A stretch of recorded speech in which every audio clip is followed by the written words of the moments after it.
ঘটনার ৬ মাসের মাথায় আটক গাঁজা পাচার কাণ্ডে ব্যবহৃত গাড়ির মালিক তথা চালক। মঙ্গলবার ছদ্মবেশে থানায় এলে চুরাইবাড়ির থানার আধিকারিক আটক করে গাড়ির মালিক তথা চালককে।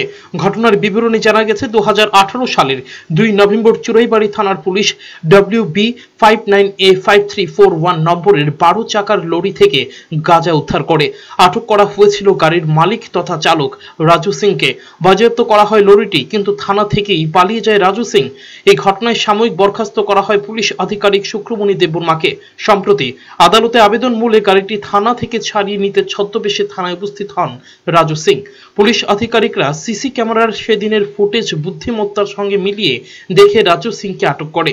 2/1/2018-তে চুরাইবাড়ি PS 57 নম্বর কেসে নাগাল্যান্ডে ওয়েস্ট বেঙ্গলের একটা গাড়ি 59A5341 একটা ট্রাক, ওই ট্রাকের ভিতরে 500 কেজি গাঁজা ছিল।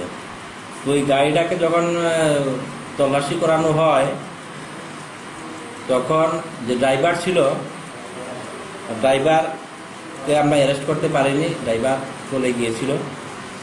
তার পরিপ্রেক্ষিতে ওখানে যে সাব ইন্সপেক্টর ছিল, ওনার পরে একজন সাব ইন্সপেক্টর বুদ্ধিরাম দেববর্মা এবং নেক্সট আমাদের present sub inspector Dayal Chakma এই কেসটি ইনভেস্টিগেশন করছেন। তো সেই জায়গাতে অ্যাকর্ডিংলি কোর্টে প্রেয়ারের মাধ্যমে তারা গাড়িটাকে বেইলে অলরেডি রিলিজ করেছেন, কিন্তু থানা থেকে তো বেইলটা প্রসিডিউর মেনটেন করে থানা থেকে নিতে হয়। সেই জন্য যে মালিক এসেছিল রাজু সিং, কিন্তু দেখা গেছে আমাদের ইনভেস্টিগেশনে বা ওর যে ছবি যা ওর যে এখন যে তার চেহারা, সেই চেহারা আমরা আগের প্রিভিয়াস যে আয়ু ছিল ওনার সাথে যোগাযোগ করেছি, হোয়াটসঅ্যাপে আমরা ছবি আদান প্রদান করেছি। উনি বললেন যে না, ওই লোকটাই ছিল, ওইটাই সেই ড্রাইভার। তো সেই দিক থেকে তাকে আমরা অ্যারেস্ট করেছি আজ।